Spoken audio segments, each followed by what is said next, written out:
Detroit Free Press, Tuesday, November 23rd, 1933. Murder of judges plotted by priest of barbaric cult. Murder of judges plotted by priest of barbaric cult. Voodoo leader also planned to kill dole worker.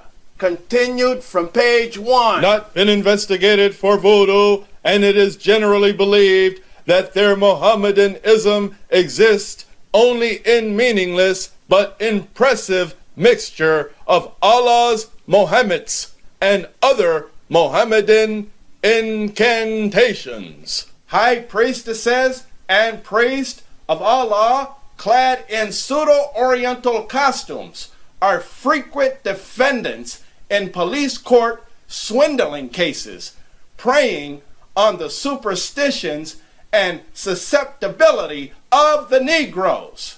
They have robbed families of their savings.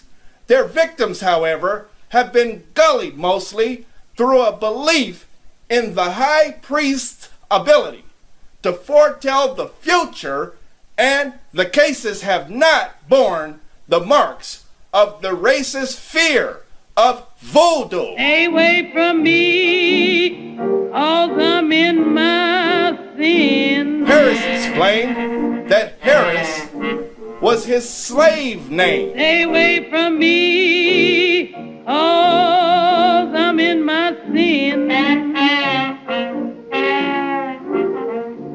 If this place is raided, it's me and my den. Police believe that the name Kareem was sold to him. Judge Jeffrey said Monday night that he does not know Harris and cannot recall having encountered any individual who might be the King of Islam. Judge Gordon could not be reached. Finds police desperately. I ought to cross you off my list when you're knocking at my door. Fate seems to give my heart a twist, and I come running back for more.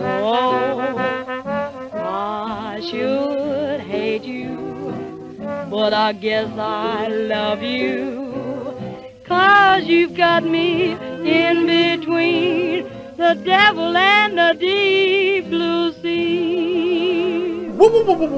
Harris fought desperately with police when they tried to take a fingerprint of his left hand, which was gloved. Don't try me, nobody, 'cause you will never win. He refused to remove the glove until forced to do so. Don't try me, nobody, 'cause you will never win.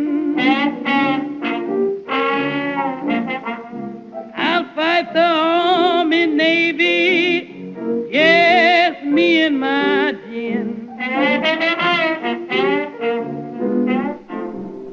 My right hand belongs to everyone, Harris told detectives, but my left hand belongs to the king. The 44-year-old king of Islam paced up and down, gesticulating wildly as he told detectives of the zeal which goaded him into murdering Smith before the eyes of his wife and 2 small children, sometimes in a low voice, and again wild-eyed and shaking with the passion of fanaticism. He related the details of the slaying. Smith, he said, was a member of his cult and lived with him and his family at 1429 Du Bois Street, where the murder occurred. I told him that I had been commanded to kill somebody by the gods of Islam. Harris told detectives, at first, he didn't want to be killed.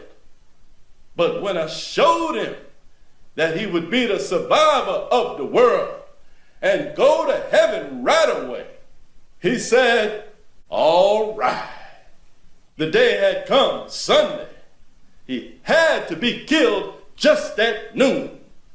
So I set a clock in front of the altar where everybody could see it. Witness says, to the moida, he said, where his wife, their 2 children, ℌ𝔞𝔫𝔦𝔣, 12 years old, and Ruby, 9, and 12 disciples. The altar was a packing crate in a 2nd-story room. Smith was sitting in a chair in front of the altar.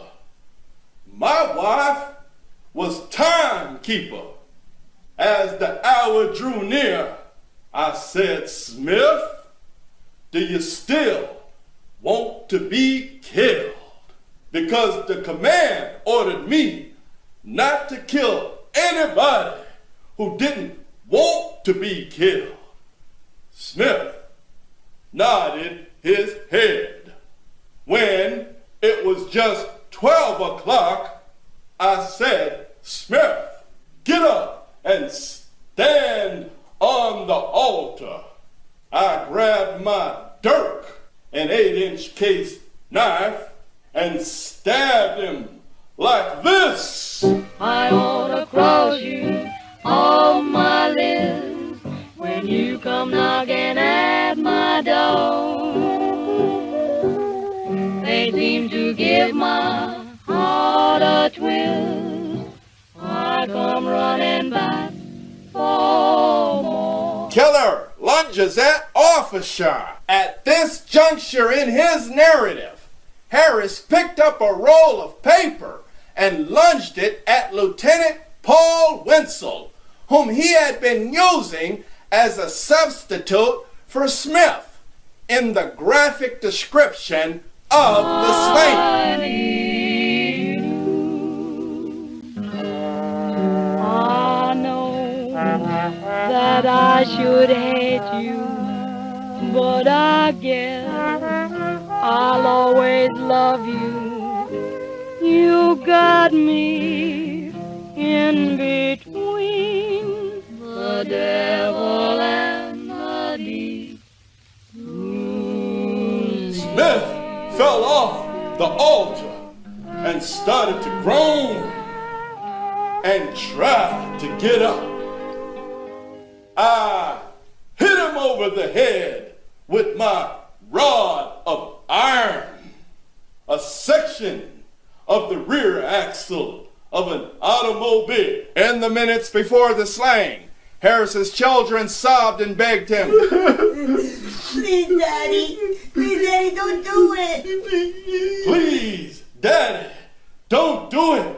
Don't do it. he said their presence was necessary for a successful sacrifice, he said, and he would not let them run from the room as they tried to do.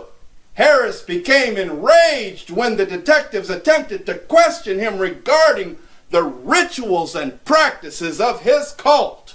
He refused to answer, saying only that he was going to kill lots of Christians. Earlier in the day, he had resisted officers who had attempted to lead him from his cell.